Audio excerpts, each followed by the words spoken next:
I saw from your Kelly Clarkson show that you got $10,000 from Yelp. Yeah. Where did you spend the money?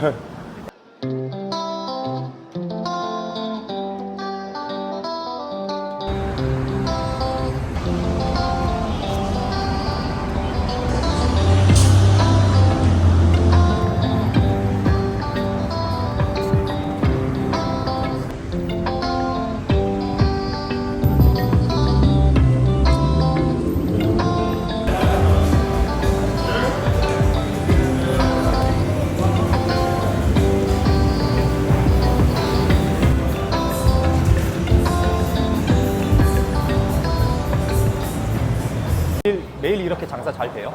원래 주말에 조금 많이 봤어요. 근데 평일보다 주말에 손님이 많다고 하면은 여행객들이 조금 더 많아서 그런가요? Yeah. Do you need 옐프 two sets of 보고 utensils? 사람들이 Are you 찾아오는 sure? 거네요. Okay. You want an extra plate too? So welcome. So it's like Hawaiian Korean fusion. I'm Korean, born and raised in Hawaii. So I always say I'm Korean by blood, but Hawaiian at heart. Yeah. So most people do the plate lunch section here. So they come with rice and greens. This is like my version of like Chaco Pop and Sangchu Muchin. But the shrimp and the beef are the most popular. The shrimp is like pan fried, like Hawaiian style garlic butter shrimp.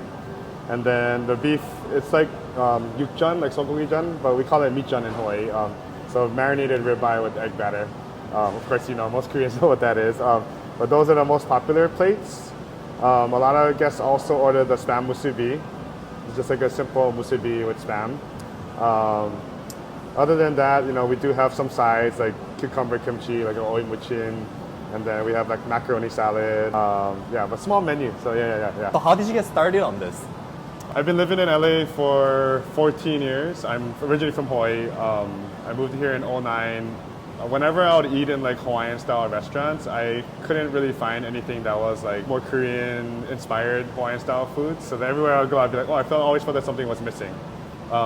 So I started this in 2017. I just chose items that I felt were like missing from here. So especially like meatjeon. So everybody in Hawaii, every single Korean restaurant has meatjeon on their menu. In Hawaii. Okay. So I know traditionally nobody really serves like yukjeon or sogogijeon in restaurants, but in Hawaii, it's everywhere. Are there a lot of Koreans living in Hawaii? So I always felt that there's a lot of Koreans living in Hawaii, but the numbers wise, there's not that many. You know, like if you look at the actual numbers, there's much more Japanese and Chinese. But you know, Korean people, we know all the Koreans. You know, my parents knew all the Koreans in Hawaii. So it's a small community, but I always felt like there's so many. So I have a lot of Korean friends everywhere in Hawaii. So it's been 6 years since you guys started. Yeah, 6 years. And number 1 on Yelp. That's super impressive. Is there any tips on how you guys have so many great reviews on Yelp? I don't know if there's any tips, but it's you know, essentially, you know, the food always has to be good, you know. So I don't think it's the best, but I think it's as best as I can do it, you know. But ultimately, it all comes down to customer service and taking care of the customer. And then in Hawaii, you know, we always say like Hawaiian hospitality.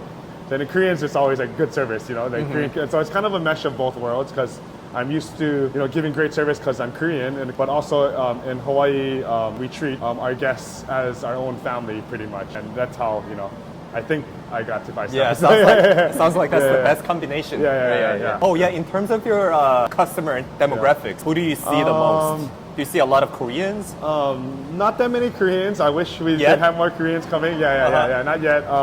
We do have a handful. People do find. I mean, we were in a couple news articles, and I think it was like the Chosun Times and so the LA Times also. Korea Times did something. Small articles on us before.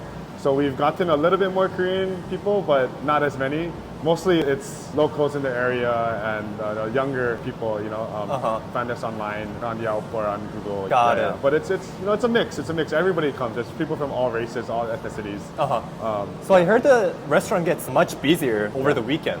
Yeah, Saturdays are our busiest days. We're only open Tuesday to Saturday. So if we were open on Sunday, it would be busy as well. But just Tuesday to Saturday, I like to give everybody a couple days off. So we need those 2 days off. But Saturdays are insane. Yeah, so usually we get to maybe 30 to 45 minutes, maybe an hour wait sometimes. Yeah, it just depends. But we're only open for like 6 hours a day. Just customers. That's it. 6 hours a day, 5 days a week. 5 days a week. And number 1 on Yelp. Wow. So we just open a short 3-hour lunch and a 3-hour early dinner. So 11 to 2 and then 4 to 7. Got it. Yeah. I saw from your Kelly Clarkson show that you got $10,000 from Yelp. Yeah. Where did you spend the money? So how they do it, it's $10,000, like pretty much a donation to the business.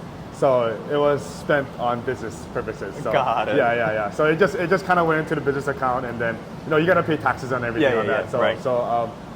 but I just spent it towards the business. So yeah. So what's next for you? Number one on Yelp, I'm sure a lot of people are asking you for like franchise business. Any plans that you can share with us, or? I'm not exactly 100% sure exactly what direction I want to go. In the beginning of the year, after like all the press from like the Kelly Clarkson show and winning number one, we were extremely busy, so I was like thinking about maybe opening another store. But like with everything, times are it's a little tough. So I want to just take it slowly. So maybe in the next year, maybe I'll start looking for another location. But I want to take it nice and slow. I'm a very like particular in the way I do things. So, but I do want to open up more. I hope I can do one more in LA one day, and maybe open one in Hawaii if I can. But one step at a time, slowly. Yeah, understood. And then like in terms of running a restaurant in downtown LA, like is it different from having a restaurant somewhere else?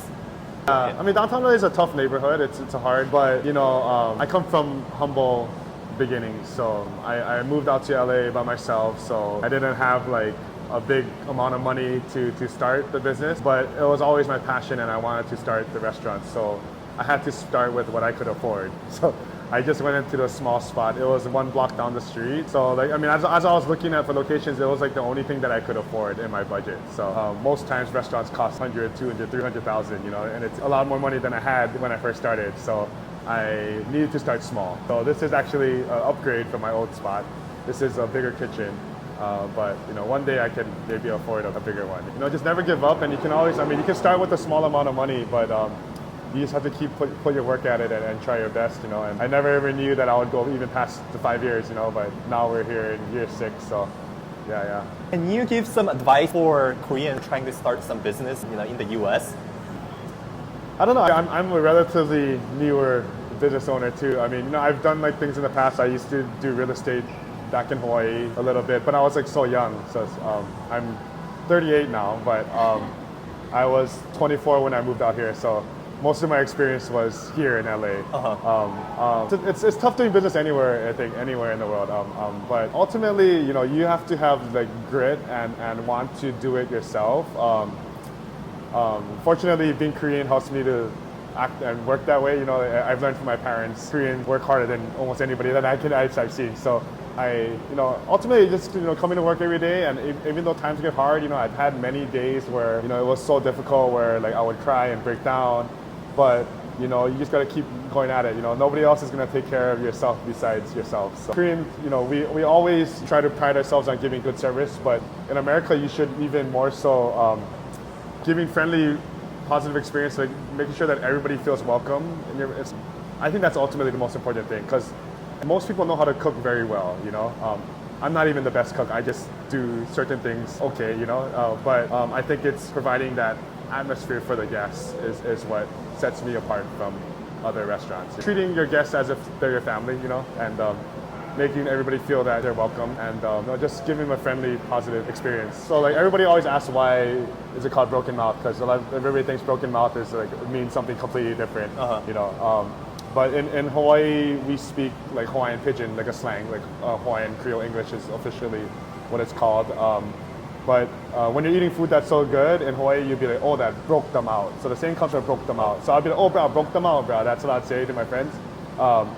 So I changed it to broken mouth so that's a little bit easier to say. But literally broke them out means like the food's so good that you kind of just swallow it down and you barely have time to chew. Yeah, so you just kind of eat it really fast, You're like, 처먹어,